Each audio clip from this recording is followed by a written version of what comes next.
Motion to open public participation. Thank you. Second. Motion made to order public participation. All in favor? Aye. Opposed? Clerk, open public participation. I will just briefly say total, we have 7 names between the 2 lists, and 1 is a duplicate, so it's actually 6 people speaking. So if you'd like, we can do both parts right at the beginning, if the council indulges. And our first speaker will be Wendy Post. I'm sorry.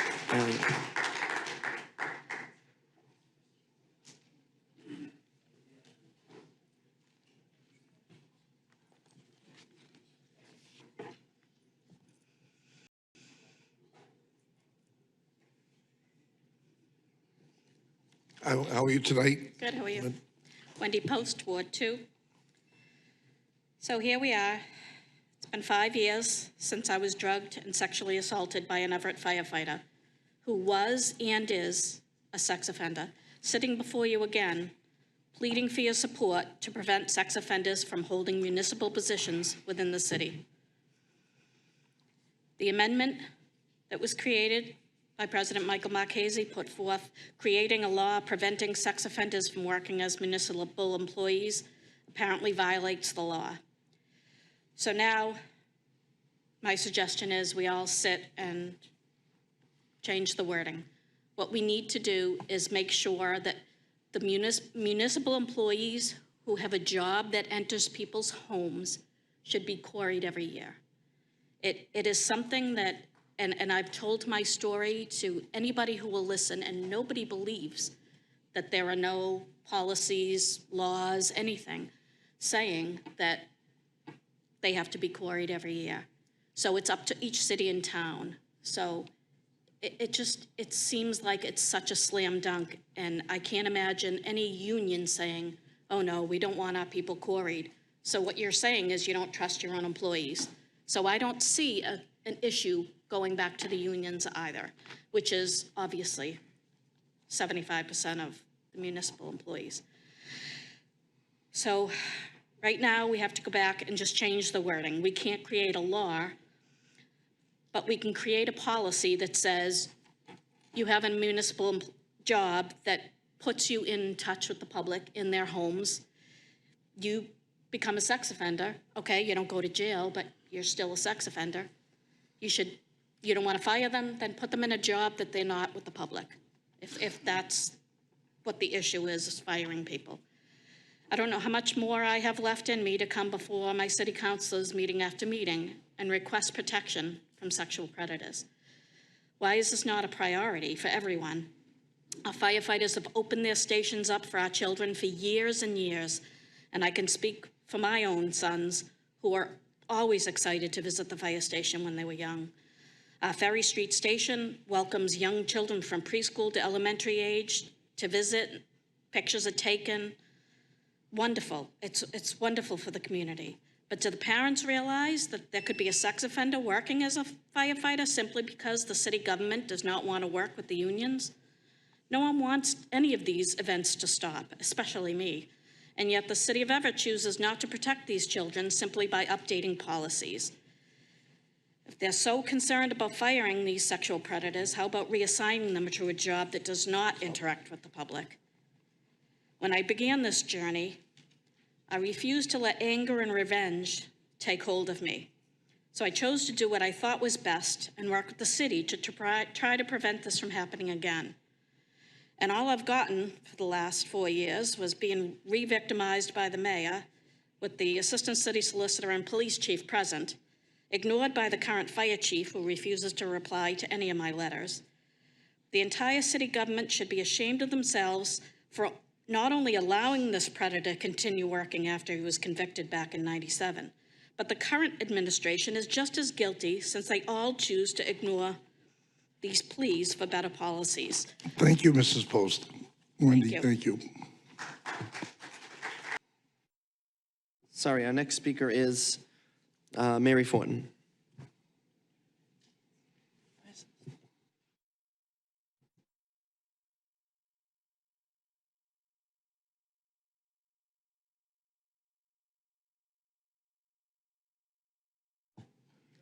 Mary Fortin, Ward 4. I've heard a lot about the quarry. I've had so many quarries done because I work with people. I'm a nurse with 50 years experience. I volunteer at Immaculate Conception Church. I have to have a quarry every year. Working as a nurse, I had to have a quarry every year. They had to be careful with the people that were taken care of. Well, in a sense, you're taking care of people too, the public of the city of Everett. And to have someone, anyone, you don't know who they are, not have a quarry done yearly instead of just being reviewed is ridiculous. It's not safe. It's not what the people of Everett deserve. It's inconvenient to have it done. Sometimes you can't do anything until it comes back, but that's safety. Let's watch out for your wives, your daughters, your sisters, and your girls. It can destroy their life. That's not fair, simply because a quarry was not done. That's what I have to say today. I just think it's absurd that we have to go through all this. And that people have to sit here hurting inside for years and begging for someone to take action. Let's do it, okay? Thank you.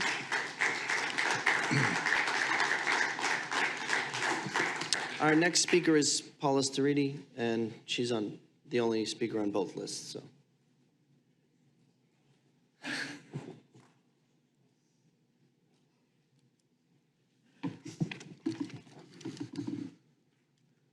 Don't start yet.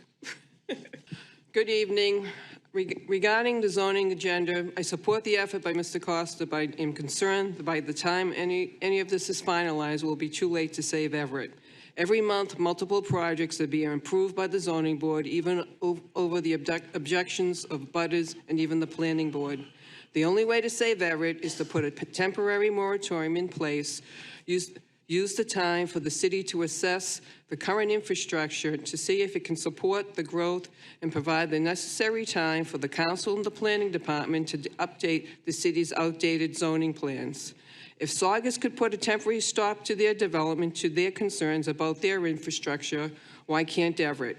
Do any of you feel confident that our infrastructure can support the projected growth? We aren't talking about 1,000 or so. We're talking about 10 to 20,000 people in less than 5 years. Regarding the Island Edge project, how can you prove approving 50% of the cost when you have no idea what the cost is? How can you approve 50% of responsibility when the areas most affected are in Chelsea, not Everett? For those who are interested, who attended any of the fall meetings with the answer consultants, I'm sure you remember the mayor's bucket list that had $14 million of ARPA money targeted for the Island End project. By the way, Chelsea didn't allocate any. Somewhat ironic, on one hand, the mayor to be concerned about global warming and the rising tide on the Mystic River, and on the other hand, allowing developers and investors to blacktop the rest of the city. Walk down any street that's been developed, Bradford, Broadway, all of Route 16, Laurel Street, Water Street, Tremont, Chelsea Street, and even Norman Street. Tell me how much green or open space you find. If you walk around the city, you find cars parked in the front yards, the backyards, and even the side yards. So much for green space. In the city's hazardous mitigation plan from 2021, it identified the majority of people living in Everett are located from one end of Broadway to the other end of Broadway. But what it appears, the city gets the most attention of the funding are Lower Broadway, Mystic, and the River Edge, all to accommodate the casino and developers. How about taking care of the people who actually live here and pay the bills? Regarding the the tree planting, can you please plant some trees along some major streets in the neighborhoods and prioritize bus stops areas? It's really hot waiting for a bus stop without any shade. Now my section, okay? First, I have no idea why Everett struggles with the simplest issues: annual querying testing.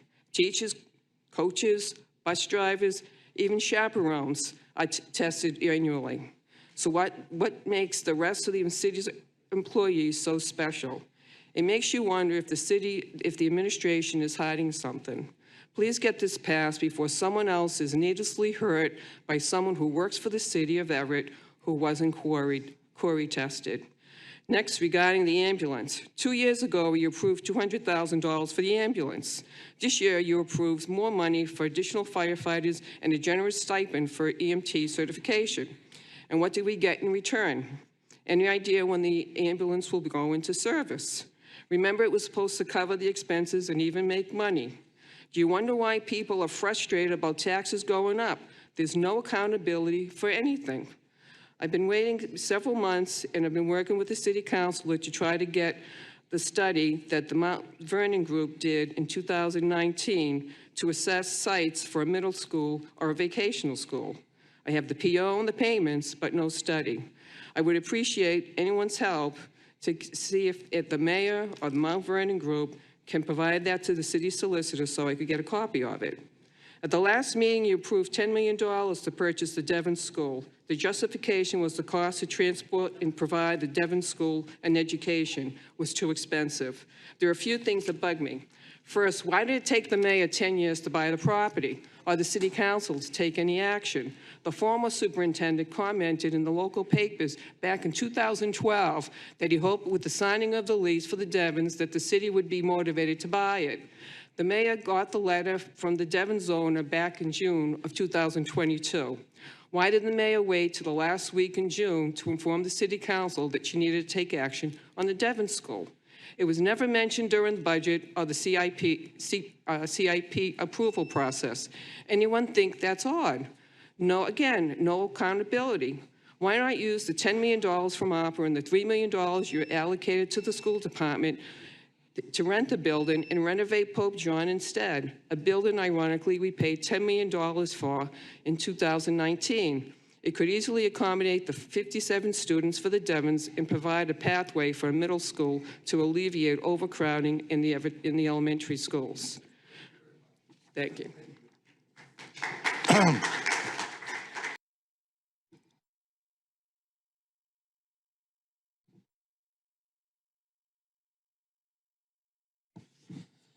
Good evening.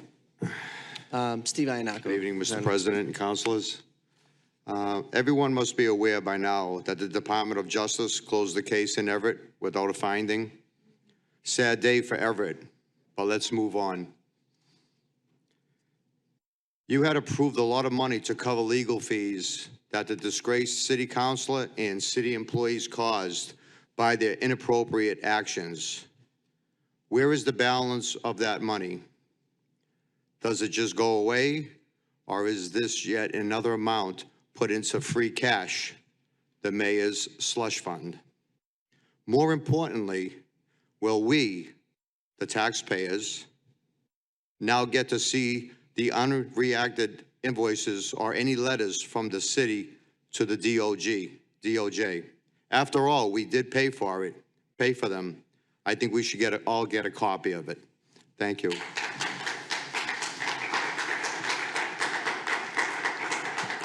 Thank you. Our next speaker is Margaret Cornelio.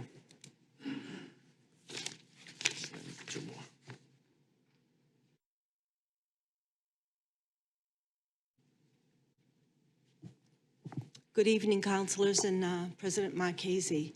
As I go along campaigning, my main question is what is going to happen to the schools with the overcrowding? The parents are very upset and they want to know, is there any plan in place that is going to help the overcrowding? What is going to be done?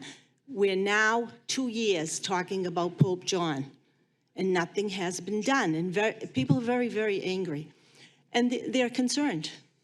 So they want to know, and they ask me, and I said, I'll ask them when I go to the meeting. So does anyone have any information on this? Are we any closer to a plan, a concrete plan?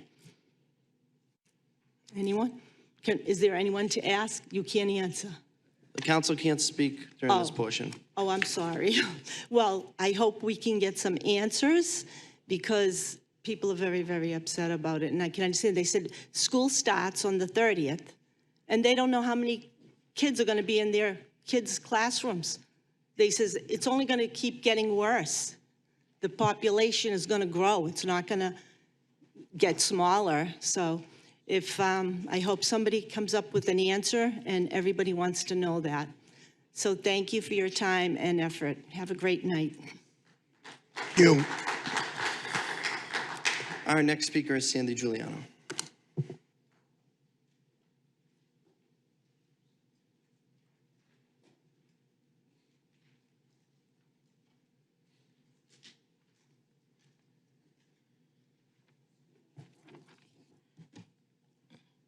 Hi, nice to see you all again. Tonight, I'd like to address number 19.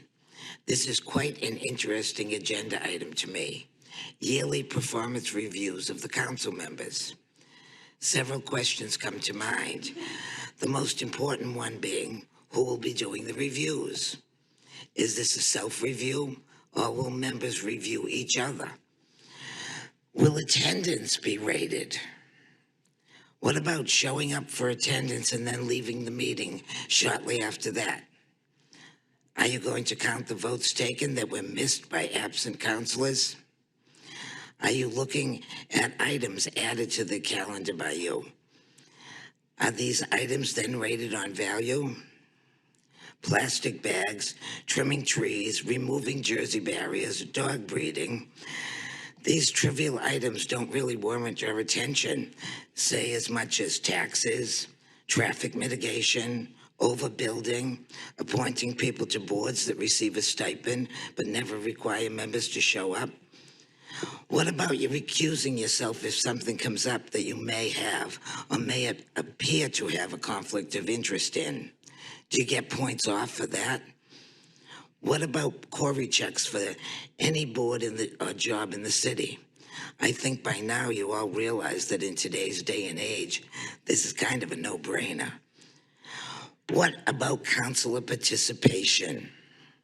Is there something that might be reviewed? Sitting there looking at your phone all evening and then just voting the way the person next to you votes is not really a good quality in a councilor who is receiving $27,500 per year. In closing, let me just say that I'm really looking forward to hearing how you plan to implement this review. Thank you, and have a nice rest of the summer.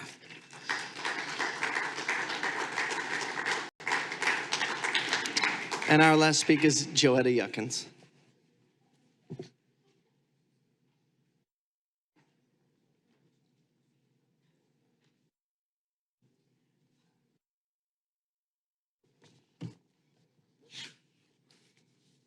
Good evening. I'm going to finish up with Wendy's last paragraph.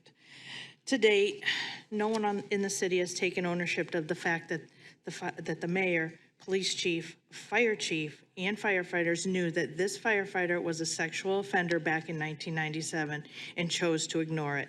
By doing so, it enabled this predator to continue his behavior under the protection of the EFD. One of his other court cases quoted him by saying, "I am a firefighter. I would never sexually assault a woman." His sex offender status has now been upgraded since he retired. I imagine his past is catching up with him, although he has spent 0 days in jail. And yet I sit here in front of the counselors just trying to ensure that something like this doesn't get swept under the rug again. One sexual assault is too many, especially when it comes in the hands of a person who holds a position of trust and respect. They continue to ignore my pleas for a safer government when I will continue to plead with you. My counselors, please, to hear me. Please hear me. That was from Wendy. Good evening. I would like to thank Councilor Costa for his diligence and effort on addressing the overbuilding in many cases and destruction of our neighborhoods. As much as I wish I could count on everyone else's in this administration for their cooperation. The residents provided a request for a moratorium last December. Since then, each month, many projects are being approved that require variances and are approved. Not enough parking, no green space, open space, and none to provide real affordable housing to families who need it to stay in Everett. The 600 Broadway is the foster child. Not enough parking, no green space, no open space, no respect to the abutters on Broadway and especially Furlong Street. As I mentioned earlier in one of these meetings, my basement's been flooded twice. Not by work done, but by work done by the city. This shouldn't happen. I think that the city should have the developers pay for their fair share and have our tax dollars support us. I am in support of Wendy for calling for Corey testing. I think it's absurd that this city is struggling with the simple issue. Wendy has provided the cities who have implemented this. Please do not let this happen again to an innocent woman or man. Thank you. Thank you.